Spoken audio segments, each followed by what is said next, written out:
que ha resuelto bien este problema.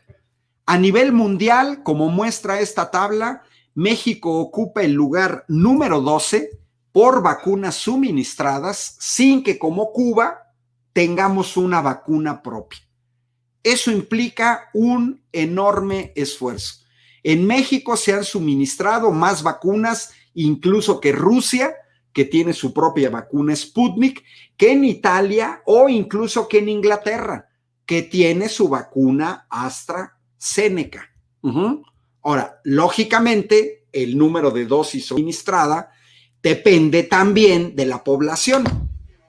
México tiene una población mucho más grande que Italia, mucho más grande que Inglaterra, más grande que Francia, más grande que el Reino Unido, pero ahí la llevamos. En México se han suministrado 66 dosis por cada 100 habitantes, superando a Rusia, superando a Indonesia, superando a la India, y ahí la llevamos, sin tener vacunas por el sistema desastroso.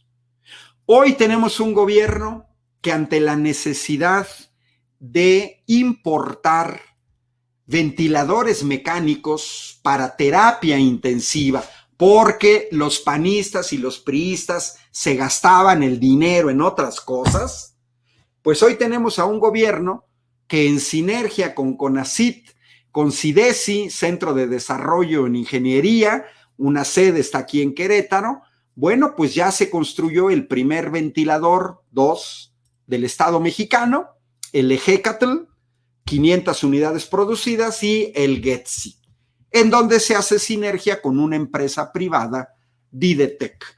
Es así como un gobierno serio resuelve los problemas para el futuro. Para el futuro no nos resuelve nada más importar, sino crear nuestra propia tecnología. El presidente se refirió orgullosamente a un aumento de prácticamente 30,000 millones de dólares en las reservas internacionales. 30,000 millones de dólares son aproximadamente 600,000 millones de pesos. Es un dineral por un manejo adecuado de las reservas internacionales. También el presidente resaltó que no se ha contratado nueva deuda pública. Por aquí, en domingos pasados, hice un programa específico sobre la deuda pública que no les gusta a panistas y priistas y que se molestan de que hoy debamos más que con Peña Nieto. Claro, no es lo mismo pagar intereses sobre 1.73 billones de pesos que pagar intereses sobre 5 billones o sobre 9 billones. Son hasta cínicos, porque aquí mostré que con el gobierno de Andrés Manuel, el porcentaje de aumento de la deuda ha sido el mínimo en los últimos sexenios. Ahí está, el mínimo, solo un 27%, y es real que no se ha contratado nueva deuda pública a como estaban acostumbrados panistas y priistas, porque seguramente se llevaban un moche. Este gobierno ha generado malestar en los evasores fiscales. Aquellos mexicanos y mexicanas con poder económico, que en ese poder económico no pagaban impuestos. Y entonces estaban a todo dar. Mientras los contribuyentes cautivos, yo como trabajador dependiente de la Universidad Autónoma de Querétaro y del Tecnológico de Querétaro, religiosamente nos descuentan los impuestos de nuestro salario, de nuestro cheque. Pues tenemos que pagar impuestos.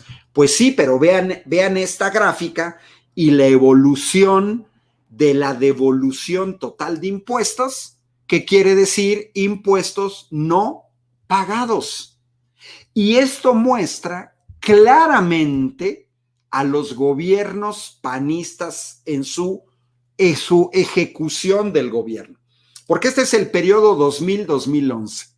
Estos son los dos sexenios de Vicente Fox y de Felipe Calderón. Vean nada más el dineral de, entre comillas, de evolución, esto que se inventaban los neoliberales, eufemismos, para no decir que no se pagan impuestos. Por ejemplo, en 2011 íbamos ya en 220,000 millones de pesos al año, 170,000, 169,000 millones de pesos al año no pagados de impuestos. Hoy vemos estas críticas al presidente por parte de aquellos que no pagaban impuestos. Estas empresas en otros países tendrían que pagar impuestos. No se entiende por qué en México no quieren pagar impuestos. Y entonces se molestan que hoy tienen que pagar impuestos y luego financian a los medios para criticar al gobierno porque no quieren pagar impuestos. Sí, pero todos los mexicanos comunes y corrientes tenemos que pagar impuestos. Dice Marta Gutiérrez, ella trabajó 47 años y nunca le regresaron nada.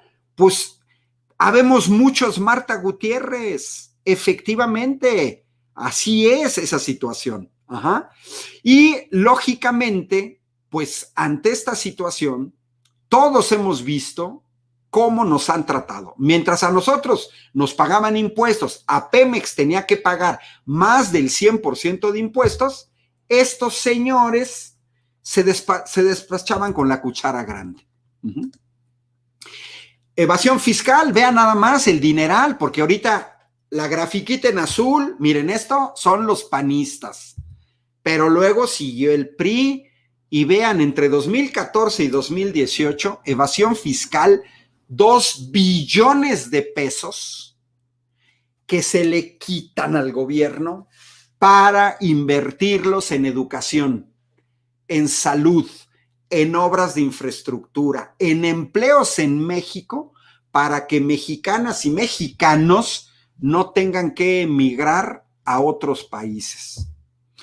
La devaluación del peso ha sido mínima. Recordemos que en 2012, $1 en promedio, todo 2012, cuando llega Peña Nieto, en el año, el promedio, en los 365 días del año, $1 costaba 13 pesos con 17 centavos. Para cuando se va Peña Nieto, ya costaba 19.23. Hoy ni siquiera un peso se ha devaluado en 3 años. Ni siquiera un peso. No ha habido las grandes devaluaciones, sobre todo las que se dieron con los priistas, Miguel de la Madrid, o con Salinas de Gortari, o con Ernesto Zedillo.